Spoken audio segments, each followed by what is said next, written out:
এদেশের মানুষ তোমাদেরকে দেখেছে ভাই, অনেক দেখেছে। এবার একটু বিশ্রামে যাও, এবার একটু আমাদেরকে সুযোগ দাও।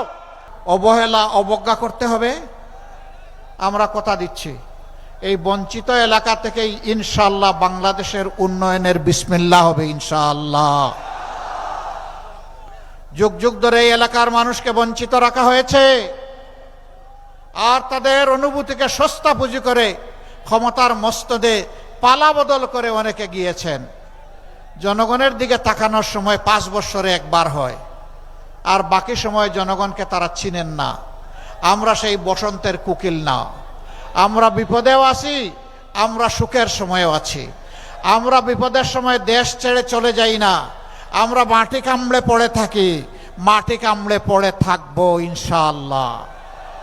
আমরা এই দেশবাসীর বুকেই আশ্রয় চাই, বিছানা চাই। উন্নত কোনো বিশ্ব আমাদের প্রয়োজন নাই।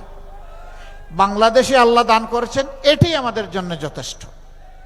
এখন এখান থেকে চলে যায় কেন? যায় নিজেদের তৈরি করা ফেসিবাদের যন্ত্রণা যাতে বুক করতে না হয়। যায় মনে করে এই দেশ নিরাপদ নয়, যায় মনে করে যে এই দেশ উন্নত নয়।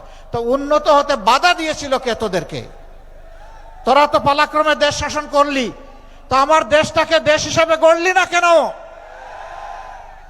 এদেশের মানুষ তোমাদেরকে দেখেছে ভাই, অনেক দেখেছে।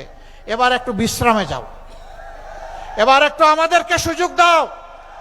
আমরা কথা দিচ্ছি আমরা বসন্তের কুকিল নয়, আমরা ইহজগতের বন্ধু, আর পরজগতেও আল্লাহর কাছে বলি যে আল্লাহ সেইখানেও বন্ধু বানাইয়া রাখিও। আমরা গলায় গলায় ধরে থাকবো ইনশাআল্লাহ তাআলা আজিম। আমরা কাউকে ছেড়ে যাব না। আরো অনেকগুলা দাবি এখানে, সবগুলা ন্যায্য।